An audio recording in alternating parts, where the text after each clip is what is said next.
नमस्कार मेरे प्यारे साथियों, आप सभी का दिल से स्वागत है हमारे इस YouTube चैनल जीटीएम क्लासेस में। दोस्तों, आज की इस वीडियो में हम आपके लिए सामाजिक विज्ञान का क्वेश्चन बैंक का दोस्तों ऑब्जेक्टिव क्वेश्चन लेकर आए हैं, जो आपके फाइनल बोर्ड परीक्षा 2023 के लिए दोस्तों ये सभी प्रश्न ललन टॉप प्रश्न है। ठीक है, क्योंकि क्वेश्चन बैंक से दोस्तों सबसे ज़्यादा बिहार बोर्ड क्वेश्चन पूछता है, इसलिए आप सभी विद्यार्थी इस वीडियो में शुरू से लेकर अंत तक पूरी डेडिकेशन के साथ बने रहिएगा।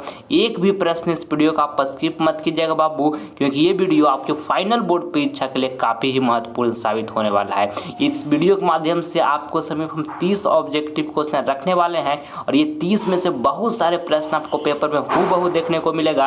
ये मेरा 100% गारंटी है। सूती वस्त्र किस पर आधारित उद्योग है? ऑप्शन ए में लिखा हुआ कृषि, बी में लिखा खनिज, सी में लिखा उपभोक्ता, डी में लिखा इनमें से कोई नहीं। तो दोस्तों, आपको पहला नंबर प्रश्न बताना है कि सूती वस्त्र किस पर आधारित उद्योग है? तो कृषि पर आधारित उद्योग है। ठीक है, अब तो ऑप्शन नंबर यहाँ पे ए जो होगा आपका बिल्कुल सही उत्तर हो जाएगा, आप इसे याद रखिएगा। ठीक है, चलिए अगला प्रश्न हम देखते हैं। दूसरा नंबर देखिएगा, कहता है कि देश के बांधों को किसने भारत का मंदिर कहा था? ऑप्शन ए में लिखा हुआ है महात्मा गांधी, बी में लिखा हुआ है स्वामी विवेकानंद, और सी में लिखा हुआ डॉक्टर राजेंद्र प्रसाद, और डी में लिखा हुआ पंडित नेहरू। तो दोस्तों, आपको ये दूसरा नंबर प्रश्न बताना है कि देश के बांधों को किसने भारत का मंदिर कहा था? तो पंडित नेहरू कहे थे। दोस्तों, आप इसको याद रखिएगा। ऑप्शन नंबर यहाँ पर डी जो होगा आपका बिल्कुल सही आंसर हो गया। ठीक है, अगला देखिएगा, यहाँ पे तीसरा नंबर कहता है कि संसार का सबसे लोकप्रिय साधन है। दोस्तों, काफ़ी महत्वपूर्ण प्रश्न है। आपको बताना है कि संसार का सबसे लोकप्रिय साधन है, तो मोबाइल है बाबू, मोबाइल। ऑप्शन नंबर यहाँ पे डी जो होगा ना आपका बिल्कुल सही उत्तर हो जाएगा। चलिए अगला प्रश्न हम देखते हैं, चौथा नंबर कहता है कोयले का सर्वोत्तम प्रकार कौन सा है? आपको बताना है कि कोयले का सर्वोत्तम प्रकार जो है वो कौन सा है? तो एंथ्रासाइट है, आपको इसको याद रखना है। ऑप्शन नंबर यहाँ पे ए जो होगा आपका बिल्कुल सही उत्तर हो जाएगा। ठीक है, और देखिए कोयला का दोस्तों सबसे घटिया किस्म का जो कोयला होता है वो कौन है? तो पीट जो है सबसे घटिया किस्म का कोयला होता है, ये भी आपको साथ में याद रखना है। ठीक है, चलिए अगला प्रश्न हम देखते हैं। देखिए पांचवा नंबर प्रश्न कहता है कि बिहार में संपूर्ण क्रांति का नेतृत्व निम्नलिखित में से किसने किया? अति महत्वपूर्ण प्रश्न है दोस्तों, ये पांचवा नंबर। आपको बताना है कि बिहार में संपूर्ण क्रांति का नेतृत्व निम्नलिखित में से किसने किया? तो जयप्रकाश नारायण ने किया। ऑप्शन नंबर यहाँ पे डी जो होगा आपका बिल्कुल सही उत्तर हो जाएगा, आप इसको अच्छे तरीके से याद रखिएगा। ठीक है, चलिए अगला प्रश्न हम देखते हैं। देखिएगा छठा नंबर कहता है कि राष्ट्रीय स्वयंसेवक संघ की स्थापना कब और किसने की? दोस्तों, ये भी प्रश्न काफ़ी महत्वपूर्ण है और बहुत बार आपका बोर्ड एग्जाम में ये प्रश्न पूछा गया है। राष्ट्रीय स्वयंसेवक संघ की स्थापना कब और किसने की? तो दोस्तों 1925 ईस्वी में हुआ राष्ट्रीय स्वयंसेवक की स्थापना, और किसने किया? तो के बी हेडगेवार ने किए। क्या किया? के बी हेडगेवार ने किए। ये भी आपको साथ में याद रखना है। ऑप्शन नंबर यहाँ पे बी जो होगा हमारा सही उत्तर हो जाएगा, इसको याद रखिएगा, ये आपका बोर्ड एग्जाम में पूछा हुआ प्रश्न है। ठीक है, चलिए अगला प्रश्न हम देखते हैं। देखिए 7 नंबर प्रश्न कहता है कि निम्नलिखित में से छोटे पैमाने का उद्योग है। आपको बताना है दोस्तों निम्नलिखित में से कौन जो है वो छोटे पैमाने का उद्योग है? तो देखिए खिलौना उद्योग जो है ना दोस्तों, ये छोटे पैमाने का उद्योग है। तो ऑप्शन नंबर यहाँ पे सी जो होगा आपका बिल्कुल सही उत्तर हो जाएगा, अच्छे तरीके से इसको याद रखिएगा। ठीक है, चलिए अगला प्रश्न हम देखते हैं। देखिएगा 8 नंबर कहता है जालियांवाला बाग हत्याकांड कब हुआ था? दोस्तों, आपको बताना है कि जालियांवाला बाग हत्याकांड कब हुआ था? तो 13 अप्रैल 1919 ईस्वी को दोस्तों जालियांवाला बाग हत्याकांड हुआ था। ऑप्शन नंबर ए जो होगा आपका बिल्कुल सही उत्तर हो जाएगा। जालियांवाला बाग हत्याकांड कब हुआ था? तो 13 अप्रैल 1919 ईस्वी को हुआ था। दोस्तों, आप इसको याद कर लीजिए। ठीक है, चलिए अगला देखते हैं हम। देखिएगा 9 नंबर कहता है कि टिहरी बांध का निर्माण किस प्रदेश में किया गया? दोस्तों, काफ़ी महत्वपूर्ण प्रश्न है ये 9 नंबर आपकी फाइनल परीक्षा के लिए। आपको बताना है 9 नंबर प्रश्न में कि टिहरी बांध का निर्माण किस प्रदेश में किया गया? तो उत्तराखंड में किया गया है। ठीक है, ऑप्शन नंबर यहाँ पे ये जो होगा आपका बिल्कुल सही आंसर हो गया, आप इसको याद रखिएगा। ठीक है, चलिए अगला प्रश्न हम देखते हैं। देखिएगा 10वां नंबर कहता है भारत में औरतों के लिए आरक्षण की व्यवस्था किस संस्था में है? ऑप्शन ए में लिखिए, देखिए यहाँ पे लिखा हुआ है लोकसभा, बी में लिखा हुआ विधानसभा, सी में लिखा हुआ है मंत्रिमंडल, और यहाँ डी में लिखा है पंचायती राज व्यवस्था। तो दोस्तों, आपको ये 10वां नंबर प्रश्न में बताना है कि यहाँ लिखा है दोस्तों भारत में औरतों के लिए आरक्षण की व्यवस्था किस संस्था में है? तो पंचायती राज व्यवस्था में। ठीक है, कहाँ है? पंचायती राज व्यवस्था में है। ऑप्शन नंबर यहाँ पे डी जो होगा दोस्तों हमारा बिल्कुल सही आंसर हो गया। ठीक है, चलिए अगला प्रश्न अब देखते हैं। विश्व में सर्वप्रथम मुद्रण की शुरुआत कहाँ हुई? दोस्तों आपको ये 11 नंबर प्रश्न बताना है कि विश्व में सर्वप्रथम मुद्रण की शुरुआत कहाँ हुई? तो चीन में हुआ। आपको इसको अच्छे तरीके से याद रखना है। ऑप्शन नंबर यहाँ पे सी जो होगा आपका बिल्कुल सही आंसर हो गया। ठीक है, चलिए अगला प्रश्न अब देखते हैं। देखिएगा 12 नंबर का था बोल्शेविक क्रांति कब हुई? दोस्तों आपको बताना है 12 नंबर प्रश्न में कि बोल्शेविक क्रांति कब हुई। तो याद रखिएगा कि नवंबर 1917 ईस्वी में दोस्तों बोल्शेविक क्रांति हुआ। बहुत बार आपका फाइनल बोर्ड पे एग्जाम आया है। ऑप्शन नंबर बी यहाँ पे हमारा बिल्कुल सही आंसर हो गया। ठीक है, चलिए अगला प्रश्न हम देख लेते हैं। 13 नंबर देखिएगा, कहता है बार एंड पीस किसकी रचना है? दोस्तों आपको बताना है कि बार एंड पीस किसकी रचना है? तो टॉल्स्टॉय का है। दोस्तों आपको इसको भी अच्छे तरीके से याद रखना है। अति महत्वपूर्ण प्रश्न है। ऑप्शन बी बिल्कुल सही हो गया। अगला देखिएगा 14 नंबर प्रश्न कहता है कि लोकतंत्र जनता के द्वारा तथा जनता के लिए शासन है, यह कथन किसका है? दोस्तों ये भी प्रश्न बहुत बार आपका बोर्ड एग्जाम में पूछा गया है। आपको बताना है कि लोकतंत्र जनता के द्वारा तथा जनता के लिए शासन है, यह कथन किसका है? तो दोस्तों अब्राहम लिंकन का है। किसका? अब्राहम लिंकन का है। ऑप्शन नंबर यहाँ पे बी जो होगा आपका बिल्कुल सही उत्तर हो जाएगा। अच्छे तरीके से आप इसको याद रखिएगा। ठीक है, चलिए अगला प्रश्न हम देख लेते हैं। 15 नंबर। और मेरे प्यारे साथियों, आप सभी विद्यार्थी इस वीडियो में 1 से लेकर 30 तक पूरी डेडिकेशन के साथ बने रहिएगा। एक भी प्रश्न को आप स्किप मत कीजिएगा, क्योंकि ये सभी प्रश्न आपके फाइनल बोर्ड परीक्षा 2023 के लिए अति महत्वपूर्ण प्रश्न है दोस्तों, जो क्वेश्चन बैंक से सबसे ज़्यादा बिहार बोर्ड क्वेश्चन पूछता है। इसलिए आप सभी विद्यार्थी इस वीडियो में अंत तक बने रहें। और ये 30 प्रश्नों में से जो भी प्रश्न आपको लगता है कि मुझे नहीं याद है, उसे नोटबुक पर आप अच्छी तरीके से लिख लें और उसे याद कर लें। ठीक है, चलिए देखिएगा 15 नंबर प्रश्न हम बताने का प्रयास कीजिएगा आप सभी विद्यार्थी इस प्रश्न को। कहता है किसे सुनहरा रेशा कहा जाता है? ऑप्शन ए में लिखा है जूट को, बी में लिखा है कपास को, सी में लिखा है रेशम को, डी में लिखा हुआ है कपड़ा को। तो दोस्तों आपको ये 15 नंबर प्रश्न बताना है कि किसे सुनहरा रेशा कहा जाता है। तो जूट को कहा जाता है। आपको इसको याद रखना है। ऑप्शन नंबर ए जो होगा आपका यहाँ पे बिल्कुल सही उत्तर हो गया। ठीक है, चलिए अगला प्रश्न अब देखते हैं। देखिएगा अगला यहाँ पे जो हमारा है 16 नंबर है। कहता है कि भारत में योजना आयोग का गठन कब किया गया था? ये भी प्रश्न बहुत बार आपका परीक्षा में पूछा गया है। आपको बताना है कि भारत में योजना आयोग का गठन कब किया गया था? तो 15 मार्च 1950 ईस्वी को दोस्तों भारत में योजना आयोग का गठन किया गया था। ठीक है, ऑप्शन नंबर यहाँ पे ए जो होगा आपका बिल्कुल सही उत्तर हो जाएगा। आप इसको अच्छे तरीके से याद रखिएगा 16 नंबर प्रश्न का। ठीक है, चलिए अगला प्रश्न आप देखते हैं। देखिए अगला प्रश्न यहाँ पे 17 नंबर कहता है कि काली मृदा का दूसरा नाम क्या है? दोस्तों ये प्रश्न लल्लन टॉप प्रश्न है आपके फाइनल बोर्ड परीक्षा के लिए। आपको इस 17 नंबर प्रश्न बताना है कि काली मृदा का दूसरा नाम जो है वो क्या है? तो रेंगुर मृदा है। आप इसको याद रखिएगा। ऑप्शन नंबर यहाँ पर बी जो होगा बाबू आपका बिल्कुल सही आंसर हो गया 17 का। ठीक है, चलिए अगला प्रश्न हम देखते हैं। देखिएगा 18 नंबर कहता है निम्नलिखित में खरीफ फसल कौन है? दोस्तों आपको बताना है कि निम्नलिखित में जो खरीफ फसल है वो कौन है? तो चावल जो है ना बाबू, चावल ये खरीफ फसल है। आप इसको याद रखिएगा। ऑप्शन नंबर यहाँ पे सी जो होगा आपका बिल्कुल सही उत्तर हो गया। ठीक है, और देखिए गेहूँ जो है गेहूँ ये रबी फसल है। सरसों दोस्तों ये भी रबी फसल है।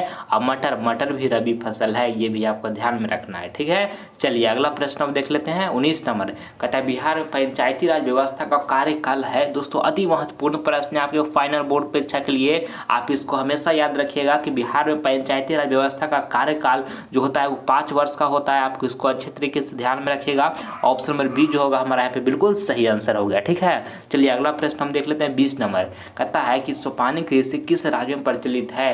दोस्तों ये भी प्रश्न काफी महत्वपूर्ण है आपके फाइनल बोर्ड परीक्षा 2023 के लिए। आपको बताना है 22 नंबर प्रश्न में कि सोपानी कृषि जो है वो किस राज्य में प्रचलित है? तो उत्तराखंड में। दोस्तों कहाँ है? उत्तराखंड में है। ऑप्शन नंबर बी जो होगा आपका बिल्कुल सही उत्तर हो गया। ठीक है, अगला देखिएगा यहाँ पर 21 नंबर दोस्तों कहता है कि अंकोर वाट का मंदिर कहाँ स्थित है? दोस्तों ये प्रश्न आपका फाइनल बोर्ड परीक्षा 2023 का पेपर में टपकेगा। ये मेरा 100% गारंटी है।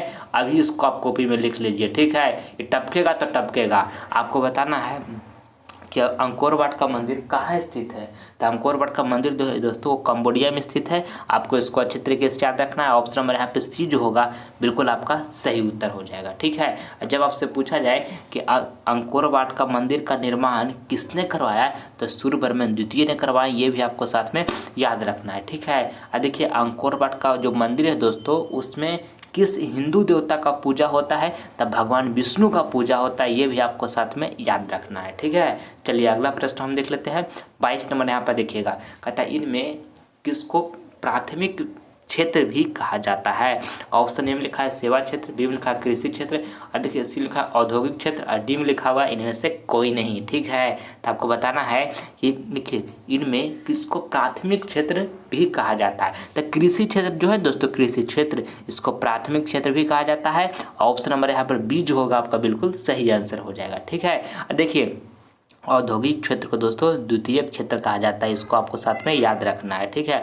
और देखिए सेवा क्षेत्र को दोस्तों, सेवा क्षेत्र को तृतीयक क्षेत्र कहा जाता है, ये भी आपको साथ में याद रखना है, आपका बोर्ड एग्जाम में पूछा जाता है। और कृषि क्षेत्र को तो बताया ही आपको अभी कि प्राथमिक क्षेत्र कहा जाता है, ठीक है। चलिए अगला प्रश्न हम देखते हैं।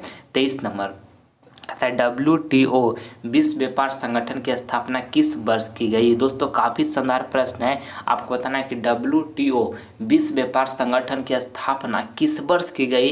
तो 1995 ईस्वी में किया गया, आपको इसको याद रखना है। ऑप्शन नंबर ए जो होगा आपका यहाँ पे बिल्कुल सही आंसर हो जाएगा। और ये भी प्रश्न आपके बोर्ड में कई बार पूछा गया है कि WTO विश्व व्यापार संगठन की स्थापना किस वर्ष की गई। तो 1995 ईस्वी में किया गया। तो ऑप्शन नंबर ए जो हुआ बिल्कुल सही आंसर हो गया, ठीक है बाबू। अब देखिए WHO यानी कि दोस्तों वर्ल्ड हेल्थ ऑर्गेनाइजेशन का स्थापना दोस्तों एस्टेब्लिश कब किया गया है। आप सभी विद्यार्थी कमेंट बॉक्स में करके बताइएगा कि देखिए आपको यहाँ पर लिख देते हैं WHO यानी कि वर्ल्ड हेल्थ ऑर्गेनाइजेशन का स्थापना दोस्तों कब किया गया है। आप सभी विद्यार्थी कमेंट बॉक्स में इसका आंसर बताइएगा कि कब किया गया है। और नहीं आपको मालूम है तो पूछ लीजिएगा कि सर हमको WHO की स्थापना कब हुआ, मालूम नहीं, बता दीजिए तो आपको हम बता देंगे, ठीक है। कमेंट में आप जरूर बताइएगा इसको। चलिए अगला प्रश्न अब देख लेते हैं। 24 नंबर देखिएगा, कहता है कि भारत का राष्ट्रीय पक्षी है। तो बउआ वाला प्रश्न आप सभी विद्यार्थी जानते होंगे। ऑप्शन ए में लिखा है कबूतर, बी में लिखा है हंस, सी में लिखा है मयूर, और डी में लिखा है तोता। तो भारत का राष्ट्रीय पक्षी जो है दोस्तों मयूर है। मयूर तोता का मयूर मतलब हुआ दोस्तों मोर, ठीक है। तो ऑप्शन नंबर यहाँ पे सी जो होगा हमारा बिल्कुल सही आंसर होगा। मयूर मतलब क्या हुआ, मोर हुआ। तो ऑप्शन सी सही हो गया ना। चलिए आगे बढ़ते हैं हम।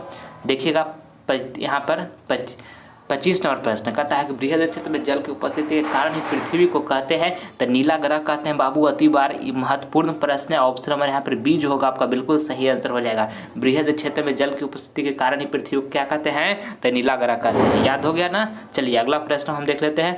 देखिएगा 26 नंबर। मेरे प्यारे साथियों आप सभी विद्यार्थी अच्छे तरीके से पढ़ाई स्टार्ट कर दीजिए, समय को बर्बाद नहीं कीजिएगा, क्योंकि धीरे धीरे जो टाइम है करीब आते जा रहा है आपका फाइनल बोर्ड परीक्षा का। इसलिए फालतू का 1 मिनट भी इधर उधर समय बर्बाद नहीं कीजिए, अच्छे तरीके से पढ़ाई कीजिए, ठीक है। देखिए लाइफ में प्रॉब्लम आना दोस्तों एक आम बात है, क्योंकि लाइफ में प्रॉब्लम नहीं है तो लाइफ नहीं है, ठीक है। जो इस लाइफ का दोस्तों पार्ट ऑफ लाइफ का एक प्रॉब्लम, एक हिस्सा है इस जीवन का, तो उस प्रॉब्लम को फेस कीजिए। जैसे कि देखिए आप कोई भी ले लीजिए, जैसे आपका फिजिक्स पढ़ते होंगे, साइंस पढ़ते होंगे, तो उसमें बहुत सारे चैप्टर जैसे परावर्तन अपवर्तन है कि उसको आप पढ़िएगा तब आपका बोर्ड एग्जाम में अच्छा अंक प्राप्त होगा। तो उसी तरह से दोस्तों लाइफ भी है कि लाइफ में आप प्रॉब्लम से लड़िएगा, प्रॉब्लम को झेल कर आगे बढ़िएगा तो आप लाइफ में अच्छा सक्सेस कर पाइएगा, ठीक है। जितना प्रॉब्लम आप झेल रहे हैं अभी उतना आगे आप लाइफ में जाइएगा, इसलिए डरिए नहीं। ये भी एक ज़िंदगी का सिलेबस है, इस सिलेबस को झेल कर जीवन में आगे बढ़िए, बहुत आगे जाइएगा, ठीक है। गरीब घर में पैदा हुए बाबू ये आपकी गलती नहीं है, ठीक है। अगर गरीबी घर में मर जाइएगा ये सरासर आपकी गलती होगी। इसलिए आपके पास जितना ऊर्जा है, जितना जोश है, जितना एनर्जी है, पूरा झोंक कर मेहनत कीजिए और जीवन में खूब सफल होइए, माता पिता का नाम रोशन कीजिए, ठीक है। चलिए, और अगर जो अभी तक आप सभी विद्यार्थी GTM क्लासेस परिवार से नहीं जुड़े हैं तो चैनल को सब्सक्राइब कीजिए फटाफट। आप सभी विद्यार्थी GTM क्लासेस परिवार से जुड़िए, क्योंकि इस चैनल पर और काफ़ी शानदार वीडियो हम अपलोड करने वाले हैं जो आपके फाइनल बोर्ड परीक्षा 2023 में अच्छे अंक लाने में मदद करेगा, ठीक है। इसलिए आप सभी विद्यार्थी चैनल से जल्द जुड़ जाएं। देखिए 26 नंबर प्रश्न यहाँ पर कहता है कि भारत में केंद्रीय बैंक कौन है। दोस्तों आपको बताना है कि भारत के दोस्तों केंद्रीय बैंक, जो भारत के केंद्रीय बैंक है दोस्तों वो कौन है। तो देखिए रिजर्व बैंक ऑफ इंडिया जो है दोस्तों ये भारत की केंद्रीय बैंक है। ऑप्शन नंबर यहाँ पे ये जो होगा रिजर्व बैंक ऑफ इंडिया बिल्कुल सही उत्तर हो गया, ठीक है। चलिए अगला प्रश्न हम देख लेते हैं। 27 नंबर का, यूरोप का मरीज किसे कहा जाता है। दोस्तों आपको बताना है कि यूरोप का मरीज किसे कहा जाता है, तो तुर्की को कहा जाता है। आपको इसको याद रखना है। ऑप्शन नंबर ए जो होगा आपको बिल्कुल यहाँ पे सही आंसर हो गया। अगला देखिएगा अगला प्रश्न हमारा यहाँ पे 28 नंबर का था, यंग इटली की स्थापना किसने की। दोस्तों ये भी प्रश्न काफ़ी महत्वपूर्ण है 28 नंबर आपके बोर्ड एग्जाम के लिए। आपको बताना है इसमें कि यंग इटली की स्थापना किसने की, तो मेजनी ने की। इसको आपको याद रखना है। ऑप्शन नंबर यहाँ पे बी जो होगा आपका बिल्कुल सही आंसर हो गया 28 का। ठीक है, चलिए अगला प्रश्न हम देख लेते हैं। देखिएगा यहाँ पे 29 नंबर का था, इनमें कौन से देश में मिश्रित अर्थव्यवस्था है। दोस्तों आपको बताना है कि इनमें कौन से देश में मिश्रित अर्थव्यवस्था है। तो भारत में दोस्तों मिश्रित अर्थव्यवस्था है। आपको इसको अच्छी तरीके से याद रखना है। ऑप्शन नंबर यहाँ पे सी जो होगा हमारा बिल्कुल सही आंसर हो गया। ठीक है, चलिए अगला प्रश्न हम देख लेते हैं। देखिएगा 30 नंबर कहता है कि हरित क्रांति की प्रमुख उपज क्या है। ये भी प्रश्न काफ़ी महत्वपूर्ण है। ऑप्शन में लिखा है गेहूं, बी में लिखा है धान, सी में लिखा है गन्ना, डी में लिखा है कहवा। तो दोस्तों आपको 30 नंबर प्रश्न में बताना है कि हरित क्रांति की प्रमुख उपज जो है दोस्तों क्या है, तो गेहूँ है। आप इसको याद रखिएगा। ऑप्शन नंबर यहाँ पे ए जो होगा आपका बिल्कुल सही उत्तर हो जाएगा। अति महत्वपूर्ण प्रश्न है। आइए अगला प्रश्न जो है आपका HW का प्रश्न है। ये प्रश्न आप सभी विद्यार्थियों को हम होमवर्क में दे रहे हैं। इसका जवाब आप सभी विद्यार्थी कमेंट बॉक्स में दीजिएगा, जो आंसर आपको सही लगेगा। ठीक है, बताना है आपको कि हिंद चीन पहुंचने वाले प्रथम व्यापारी कौन थे। ऑप्शन ए में लिखा है इंग्लैंड वासी, बी में लिखा है फ्रांसीसी, देखिए सी में लिखा है पुर्तगाली और डी में लिखा है डच। तो जो ऑप्शन सही लगे बाबू जवाब आप सभी विद्यार्थी दीजिएगा। ये नहीं सोचिएगा कि हमारा आंसर गलत हो जाएगा, जवाब जरूर दीजिएगा। आप सभी विद्यार्थियों का हम रिप्लाई देंगे। ठीक है, और अगर जो ये वीडियो आपको पसंद आया है तो आप सभी विद्यार्थी इस वीडियो को दिल से एक लाइक करें और ज़्यादा से ज़्यादा इस वीडियो को अपने फ्रेंड के पास भी शेयर करें, ताकि इस वीडियो के माध्यम से आपका फ्रेंड भी कुछ नॉलेज ग्रहण कर सके। और अगर जो अभी तक आप सभी विद्यार्थी चैनल को सब्सक्राइब नहीं किए तो फटाफट चैनल को सब्सक्राइब कीजिए। इससे आपको फायदा क्या होगा कि लाइव क्लास का जो नोटिफिकेशन होगा वो सबसे पहले आपको मिलेगा। ठीक है, आप सभी विद्यार्थी से हम अगले वीडियो में मिलेंगे। तब तक अपना ख्याल रखिएगा और मन से पढ़ाई करते रहिएगा। ठीक है, जय हिंद, जय भारत।